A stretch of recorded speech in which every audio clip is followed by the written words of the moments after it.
Sauf qu'il y avait des mecs tout le long de la rue avec des kalachnikovs qui nous ont criblés de balles pendant toute la route. Donc les pneus sont éclatés. Mon pote, il conduisait vraiment avec son volant comme il pouvait, avec les pneus à plat. Camille Corsi, c'est le genre de journaliste nouvelle génération qui peut aller en zone de guerre directement sur le terrain pour ramener des images et surtout une documentation, mais aussi faire des projets de cœur qu'on n'attend pas forcément dans les documentaires des journalistes. Je trouve son travail passionnant, elle est passionnante et elle va nous raconter tout ça. Si j'ai bien compris, tu es donc la seule personne qui choisit ses destinations en fonction des bombardements qu'il y a. C'est pas tout à fait vrai quand même. C'est un peu réducteur. Oui, parce que je fais pas que des terrains de conflit non plus.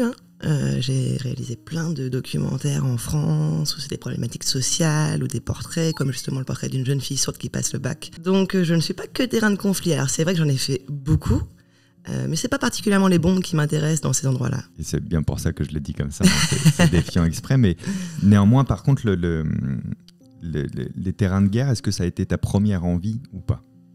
Alors de guerre, non. Moi, vraiment, mon rêve, quand j'étais jeune étudiante et jeune fille, que je commençais dans le métier, c'était le grand reportage. Okay. Alors le grand reportage, c'est pas exactement la même chose que le reportage de guerre.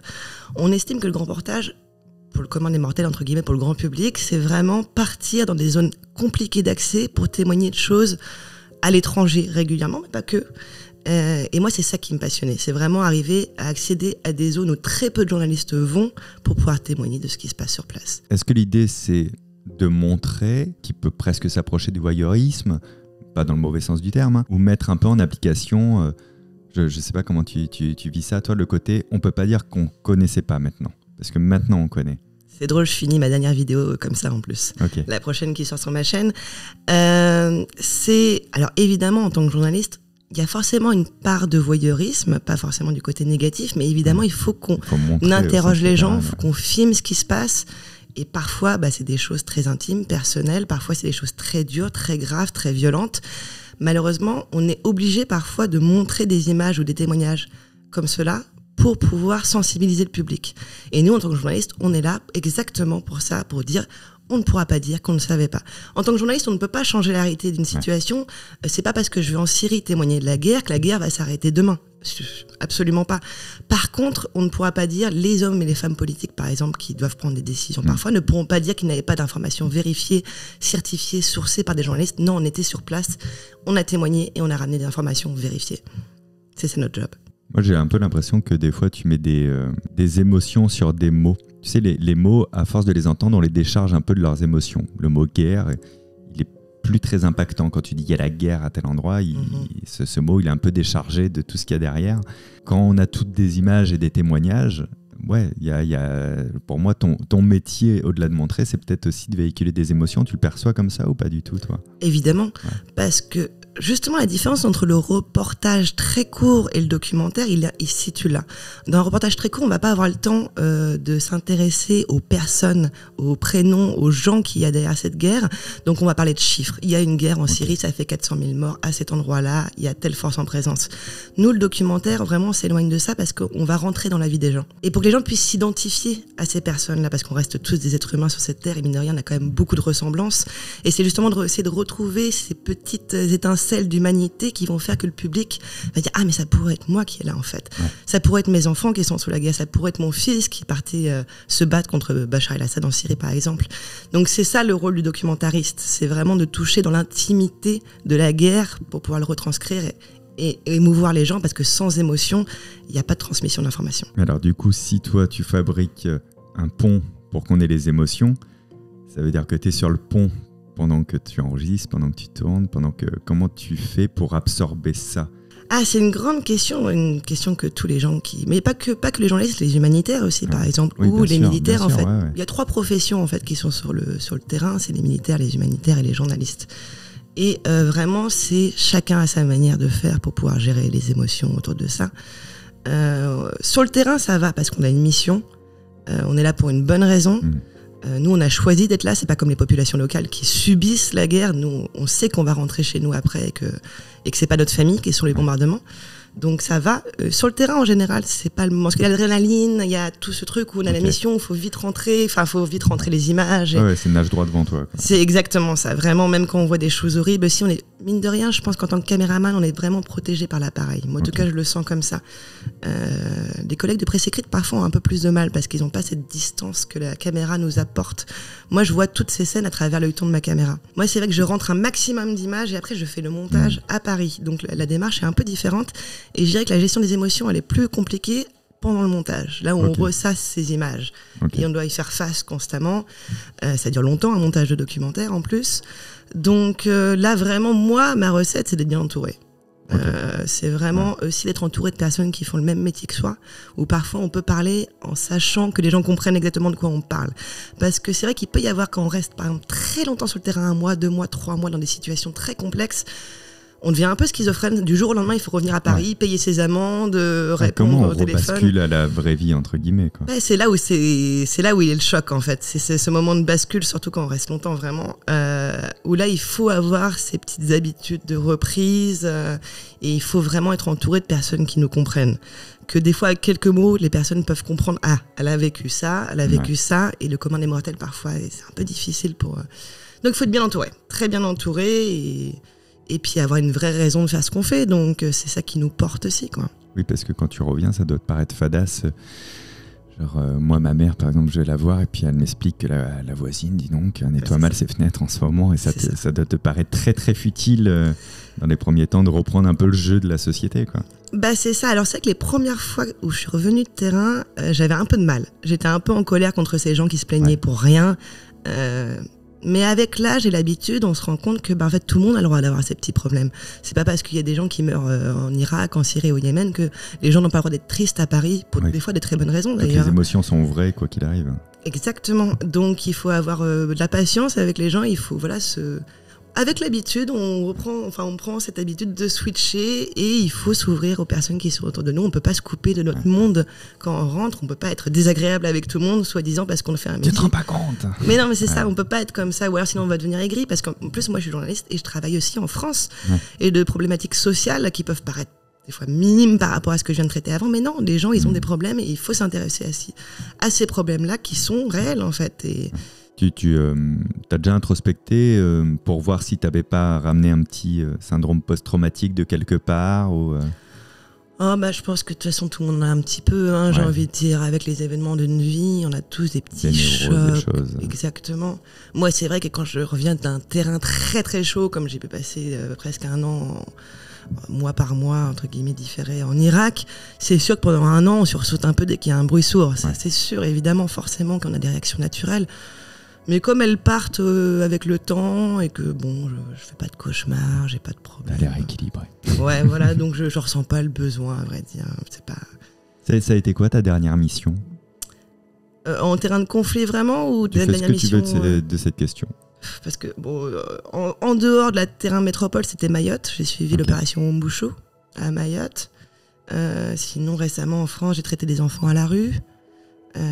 J'ai oublié aussi. Oui, j'ai travaillé aussi, par exemple, rien à voir, sur les transports d'animaux vivants en Espagne. Donc voilà, c'est pour donner un petit aperçu de ce que j'ai pu couvrir là les 2-3 derniers mois.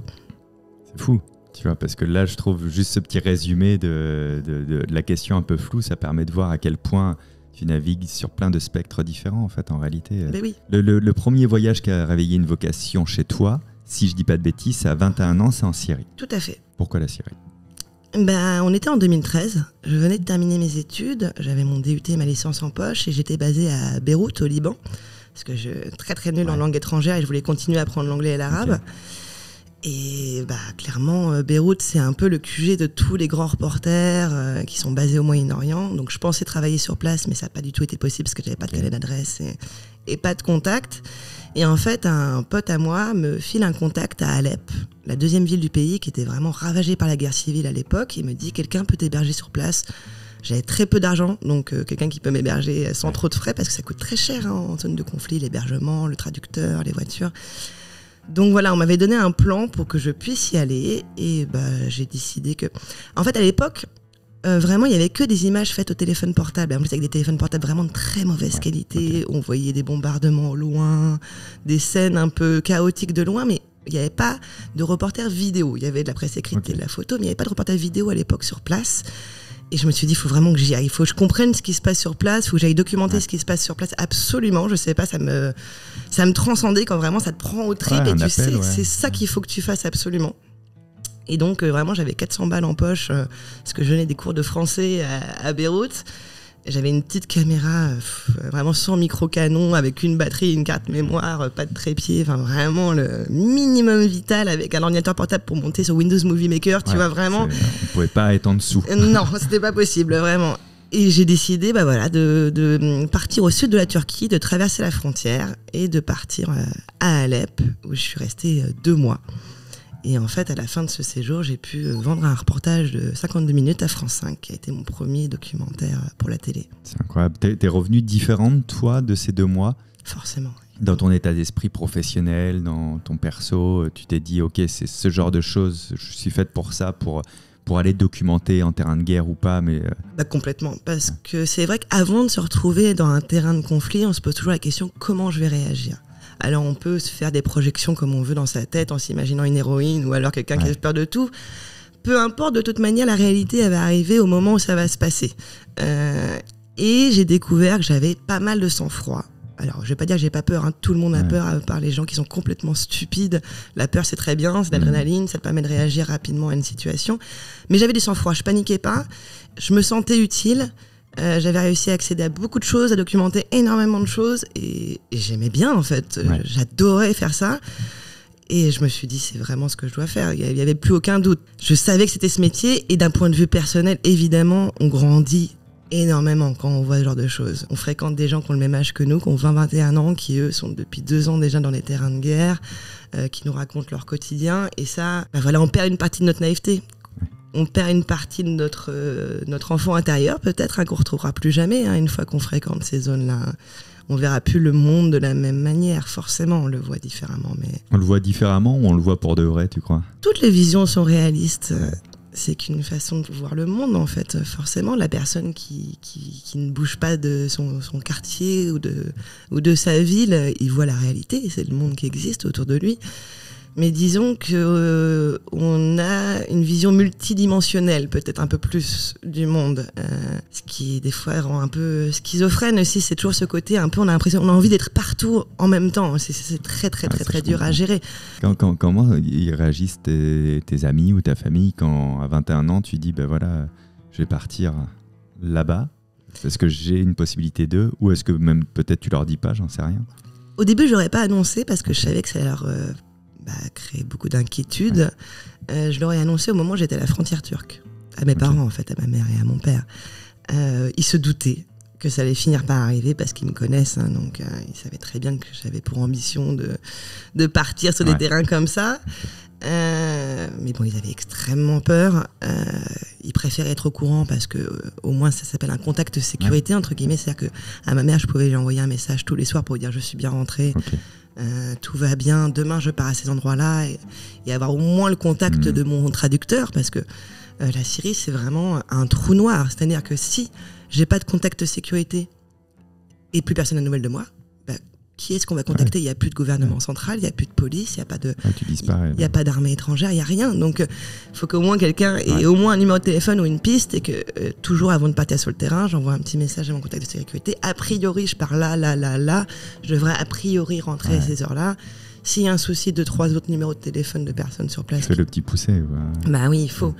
Parce que ça, c'est une erreur de débutant. Normalement, que j'ai un petit peu fait. Finalement, ma maman m'a poussé à faire ça pour mon premier terrain. Aujourd'hui, j'ai des gens qui sont un peu plus capés, qui peuvent le faire pour, si vraiment je disparais, qu'on puisse au moins appeler le ministère des Affaires étrangères. Il y a une journaliste qui a disparu, au moins, d'avoir une piste, quoi. Toi, t'étais orienté mécanique ? Oui, jusqu'à 17 ans.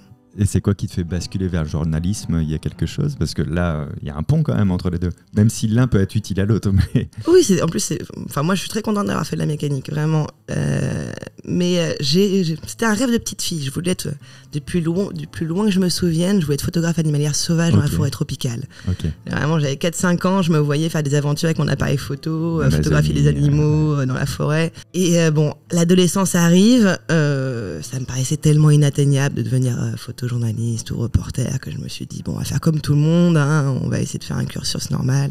Et disons que j'étais une très mauvaise élève à cette époque-là et que je me suis un peu fait virer de mes lycées jusqu'à réussir à... Un peu. Pas totalement, on m'a demandé gentiment de partir. Mais un peu. Oh, on m'a pas viré, on m'a demandé gentiment de partir, si j'étais d'accord, quoi. Et donc je suis partie en mécanique automobile un peu par défaut. Et finalement ma mère à 17 ans, parce que j'ai mon bac à 17 ans, elle me dit mais tu voulais être photographe, tu voulais être journaliste, viens on essaye. On fait tout pour y arriver. La mécanique c'est clairement un truc de médecin, c'est-à-dire j'analyse pour trouver une solution. Oui. Rien que ce mode de pensée, toi dans ton quotidien de journaliste, c'est transposable en vrai, c'est une manière de penser qui est intéressante, tu vois. Tout à fait, c'est une manière de voir aussi un peu le monde différemment. C'est vrai que du coup la technique me fait pas peur, y a un côté un peu où bon, j'en ai tellement bouffé. Un cambouis mais au sens propre quoi. Exactement. Bon après souvent on me dit oui c'est génial tu peux réparer des voitures sur le terrain. Non c'est pas le cas. Parce que bon déjà cliché. Ça fait 15 ans déjà que je suis partie de mécanique automobile et les voitures ont beaucoup changé depuis. Désormais c'est plus électronique que de la mécanique, hein, soyons clairs. Nous on bossait sur des R5, des 205 ou des choses comme ça. Les voitures d'aujourd'hui, bon. On parle de voitures, ça me fait penser à quand tu as parlé de sang-froid tout à l'heure. Ouais. C'est quand que tu découvres vraiment que tu as du sang-froid. Moi, je le raccorde à une anecdote que je t'ai entendu raconter, si tu peux nous la partager. Ou peut-être c'est un autre moment. Mais ça parle de voiture et de balles. Ah oui, c'est ma première expérience du feu. Là, on peut vraiment... le baptême du feu, au sens propre. J'étais encore à Beyrouth à l'époque, hein, j'avais 20-21 ans, justement avant de partir sur mon premier terrain de conflit. Donc normalement, le Liban, Beyrouth, c'est très calme hein, depuis des années. Mais de temps en temps, c'est le Moyen-Orient. En quelques secondes, tout peut basculer. Et ça, c'est vraiment propre à ces terrains-là. Donc il y a eu un attentat dans Beyrouth, un général des renseignements qui a été tué par un attentat à la bombe. Et donc le soir même, il y avait énormément de groupes de petites milices qui étaient dans Beyrouth pour régler des comptes, entre guillemets. C'est toujours ce conflit sunnite-chiite, ce cercle de vengeance un peu inarrêtable au Moyen-Orient.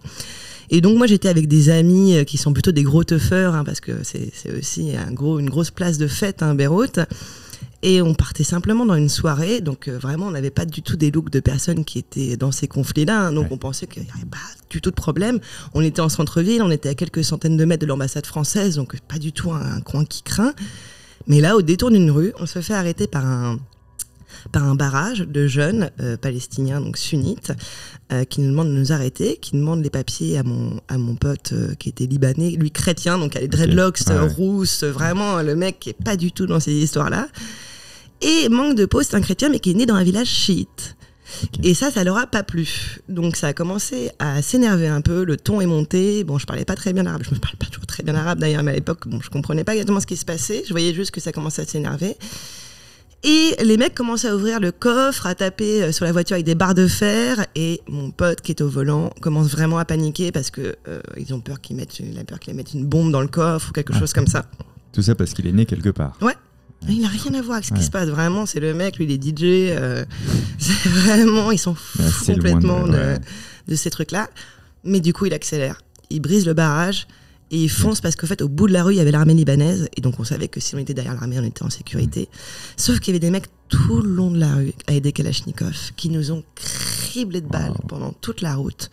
Donc, les pneus sont éclatés. Mon pote, il conduisait vraiment avec son volant comme il pouvait, avec les pneus à plat. Tout le côté gauche de la voiture a été criblé de balles. Moi, j'étais à l'arrière. Et il y a même une balle qui a traversé vraiment le coffre, qui a traversé le siège arrière et qui s'est enfoncée dans le siège conducteur avant. Jusqu'à être ralenti avant de ressortir. Okay. Et coup de chance, alors je sais pas, vraiment à une fraction de seconde, je me suis posé la question, mais qu'est-ce que je fais ? Et je me suis juste dit qu'en me mettant par terre, au sol de la voiture, il y aurait le minimum de surface de mon corps qui était atteignable par les balles. En fait, c'est tout ce que j'ai trouvé. Et j'ai bien fait parce que sinon je pense que j'aurais eu une balle dans le dos. Alors c'est vrai qu'elle aurait été freinée dans sa course, mais bon, ça a quand même fait des dégâts quand même. Donc voilà, on s'est arrêté après cette course effrénée derrière l'armée libanaise. Et vraiment on a mis 30 secondes à reprendre vie, je pense. On était un peu tétanisés, on n'avait pas très bien compris ce qui s'était passé. Et vu les chocs et vu le nombre d'impacts de balles, on s'est dit forcément il y en a un d'entre nous qui est blessé, c'est pas possible. Donc on avait peur de se retourner et de bouger les yeux. À vrai dire, on avait peur de ce qu'on allait voir. Et au final, personne n'a été blessé, vraiment le miracle. Au total, on a compté 17 balles de Kalachnikov qui avaient traversé la voiture de part et d'autre. C'est incroyable en vrai.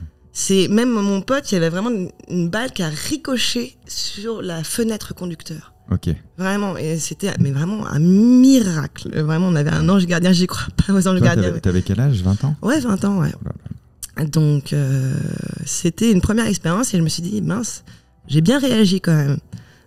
En une fraction de seconde, je me suis posé la bonne question, je me suis mis à terre et ça va peut-être sauver la vie ou peut-être que j'aurais été juste blessé, j'en sais rien. Mais tiens, j'ai des bons réflexes. Est-ce que ça pourrait pas être utile autrement, entre guillemets? Quand tu étais allongé sur le sol, est-ce que tu étais en mode zéro réflexion ou tu dis c'est fini, on est foutu ou ah non, j'ai pas eu le temps de réfléchir. Non, voilà. Ça a dû durer 30 secondes en tout, maximum. Le moment où ça commence à tirer, le moment où on arrive, maximum 30 secondes. Et toi, tu as un film entier dans la tête du coup. Là. Ah oui, nous, ça nous paraît une éternité. Par contre, quand on est dedans. Par contre, quand ça tire et qu'on n'arrive pas à l'armer, on a l'impression qu'il y a 2 heures qui sont passées, mais il y a quoi, 15-20 secondes peut-être.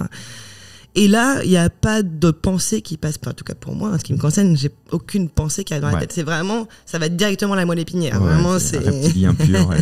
Ouais, je pense qu'on est vraiment là-dessus sur du réflexe animal pur et dur. Là. C'est incroyable ce que tu racontes et je trouve qu'en même temps, c'est encore plus incroyable de se rendre compte à quel point la normalité, elle bascule dans un truc... c'est un film là pour nous, quoi. Tu vois, ça n'existe pas en temps normal, tu dis. C'est ça, c'est vrai que le métier de reporter, des fois, ça amène à des situations très particulières.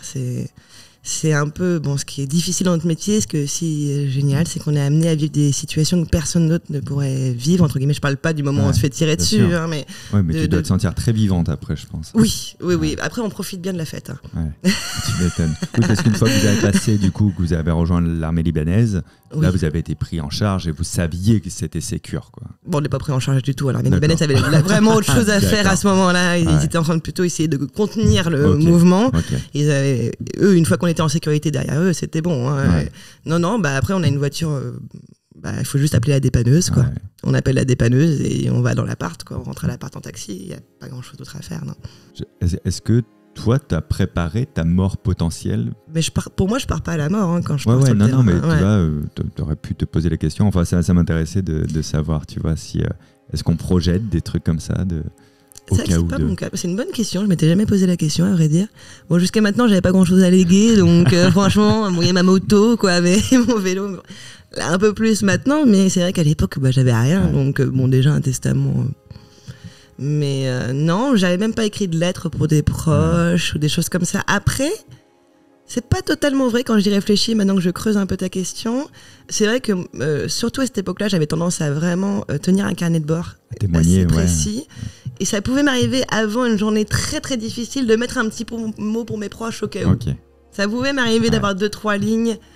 C'est vrai, en y repensant, dans ces carnets-là, peut-être. Est-ce que ça t'est arrivé de prendre un risque que tu considères inconsidéré pour le coup, juste pour prendre des images, pour capter quelque chose? Alors tout dépend de quelle période de ma vie tu parles, parce que quand on est jeune journaliste, on a beaucoup plus de mal à peser dans la balance.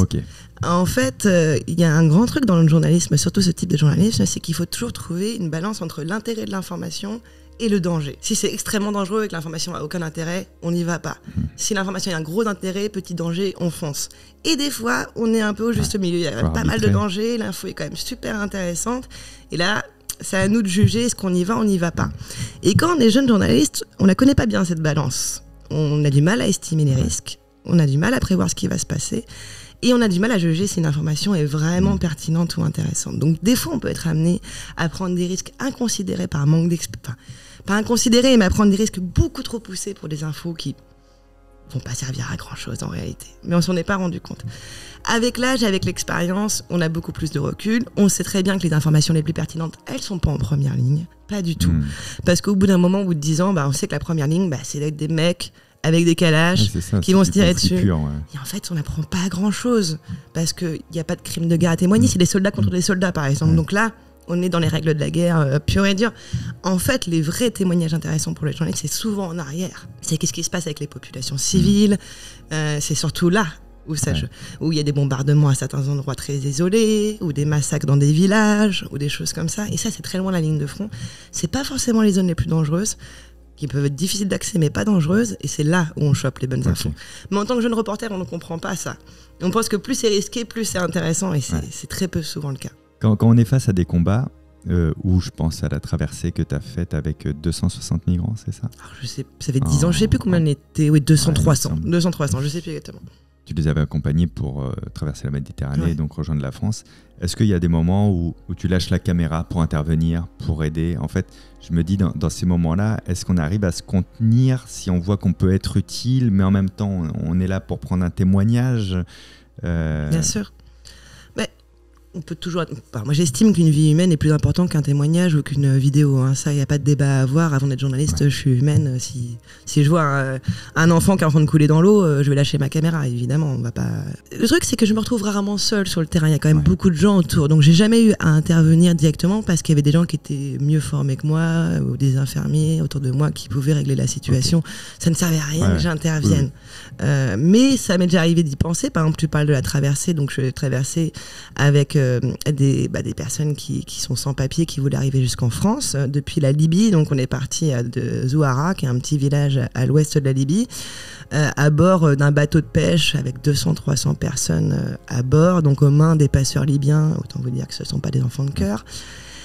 Et évidemment, je me suis posé la question, une fois que j'allais être à bord de ce bateau, si y avait un naufrage, par exemple, qu'est-ce que je ferais? Et là, moi, j'étais avec un collègue, je n'étais pas toute seule à ce moment-là, on était 2 en mission. On a beaucoup discuté et on n'était pas d'accord justement là-dessus. Parce que la boîte de production voulait qu'on emmène une espèce de combinaison gonflable, là, au cas où s'il y avait un problème. Moi, j'étais complètement contre. Parce que la majorité des gens qui sont en Afrique ne savent pas nager. Donc, si tu es la seule à flotter, qui va être la première à couler? Moi, je me suis dit, tout le monde va s'accrocher à ce qui flotte, ce qui est pareil logique quand on a panique.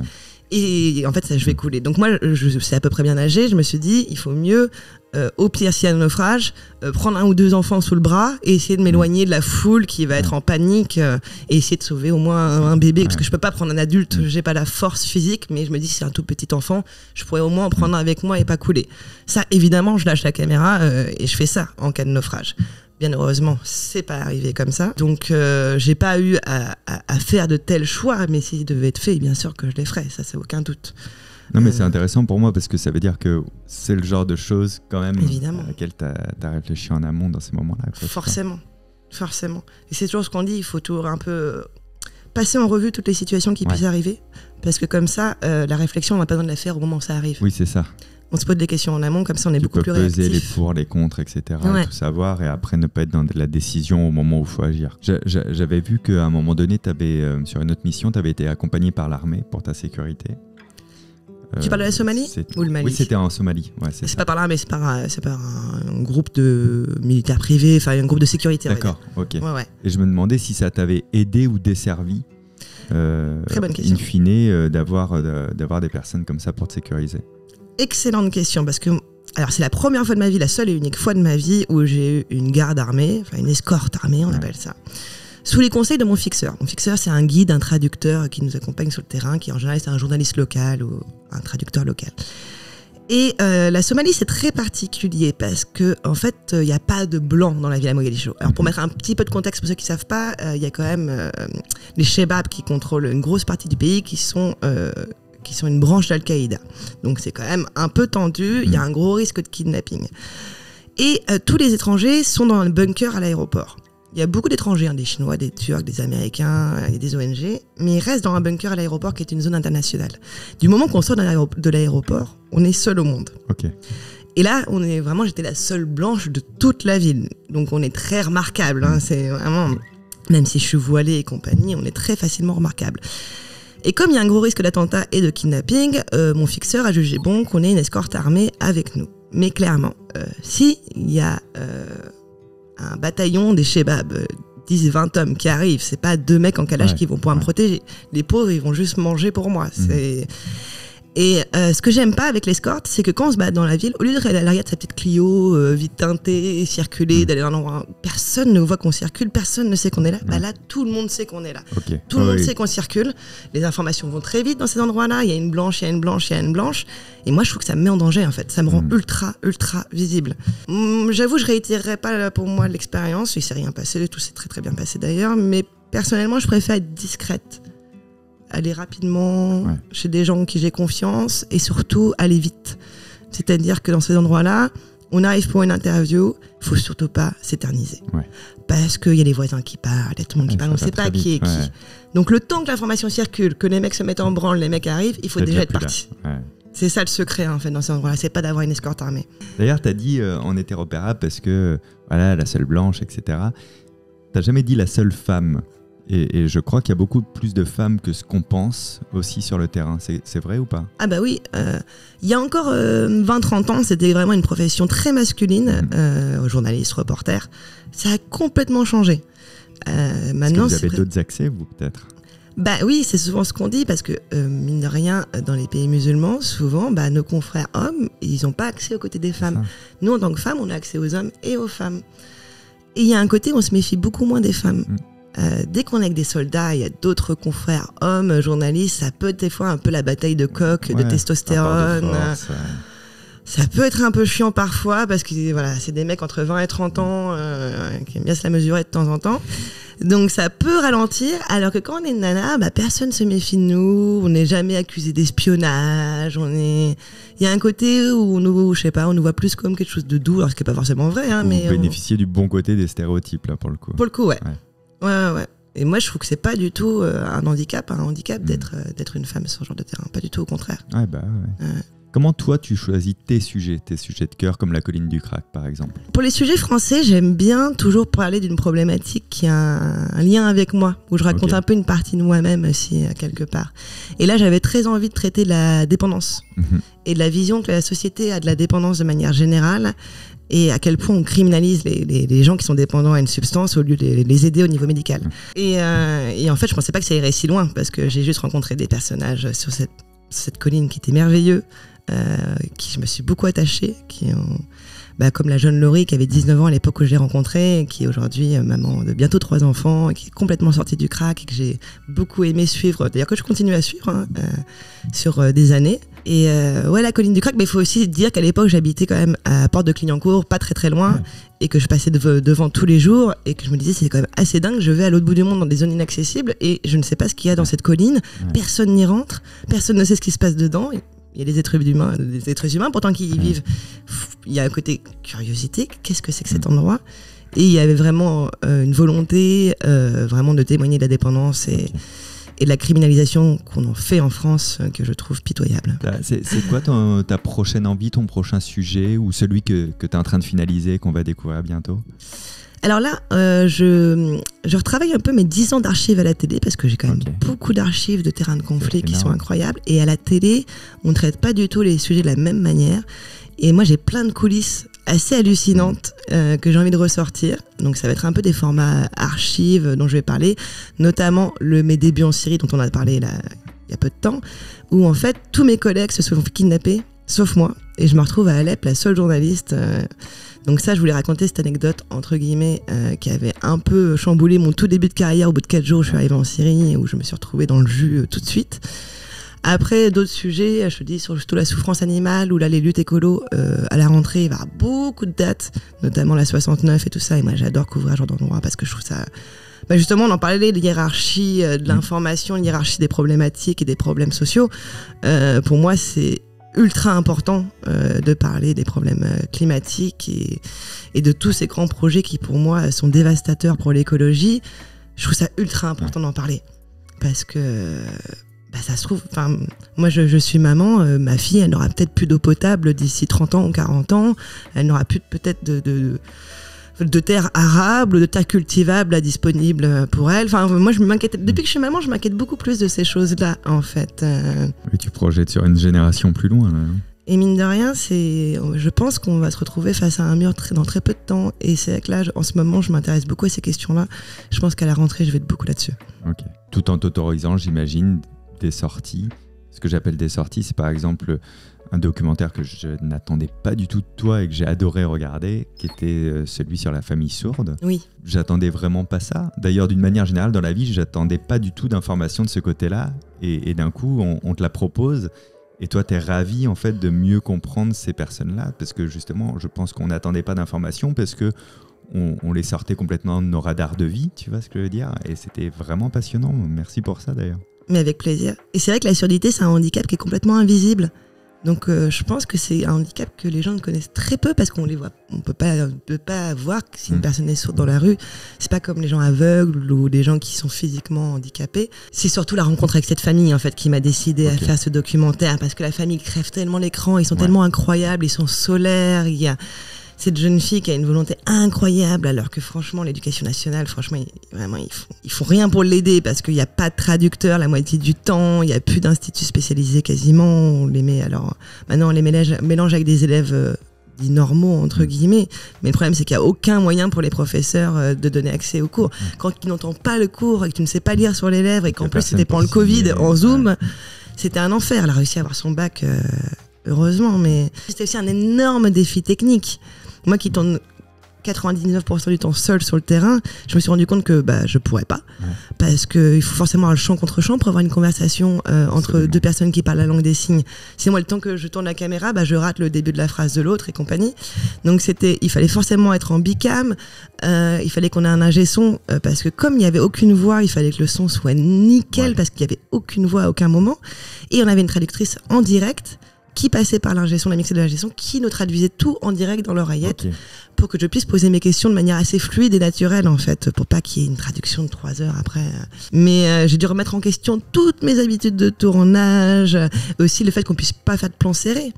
Jamais, parce que la langue des signes, ça se fait vraiment au niveau du buste, et donc il faut tout faire en plan moyen constamment, ce qui est assez frustrant quand on est cadreur. Et aussi, merci quand même Brut, parce que je pense qu'il n'y a aucun autre diffuseur à la télévision. Par exemple, si je proposais un projet sur une famille sourde, 40 minutes sans voix, mais ça aurait été non tout de suite. Ils auraient voulu mettre une voix off derrière. Ils auraient voulu, comme on fait pour les langues étrangères en télé, qu'il y ait un voice-over qui parle à leur place pour leur donner une voix.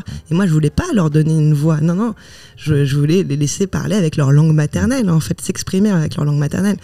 Et justement, ce silence qu'on n'accepte plus beaucoup dans nos sociétés aujourd'hui, qui sont toujours très dérangeantes. C'est vrai que moi, au début, quand j'ai eu cette famille, on est très dérangés par ce silence qui a constamment, on aime bien remplir le vide. Et en fait, je trouve ça super apaisant. Je pense que dans le documentaire, on arrive à le retranscrire, c'est qu'au bout d'un moment, on accepte qu'il n'y ait pas de voix, on se pose, et ce silence, je pense qu'il fait du bien. Voilà. Et ça, c'était une idée à toi que tu as proposée à Brut, du coup. Ouais, tout à fait, ouais. En fait, la jeune fille Eozen, elle participait à beaucoup de manifestations de sourds en colère. Et il y a un autre collègue qui s'appelle Rémi Buzine à Brut, qui l'avait interviewée en live quand elle avait 16 ans en tête de manif. Elle était incroyable, à crever l'écran et tout. Et avec mon enquêtrice, on s'est dit, tiens, cette année, elle va avoir 18 ans, c'est l'année du bac. Est-ce qu'on ne mettrait pas un petit message, parce qu'on peut pas s'appeler avec des personnes sourdes, donc on communique par message, en sachant que le français c'est une langue étrangère pour eux, donc des fois c'est pas évident de communiquer même par écrit. Et effectivement, elle passait son bac et la famille était super partante pour que je les suive pendant plusieurs mois. Alors pas tous les jours évidemment, j'étais là à des dates clés pour son anniversaire, quand elle fait la teuf, moi j'adore. J'avais jamais imaginé qu'il puisse y avoir des teufs avec que des sourds. Et c'est des gros teufeurs, mais c'est des énormes teufeurs, et ça j'y croyais pas du tout, et c'est génial. Les fêtes des sourds, franchement, ils sont... merci pour tout ce que tu fais. Merci beaucoup. C'est vraiment très cool, merci. Merci de m'avoir invité.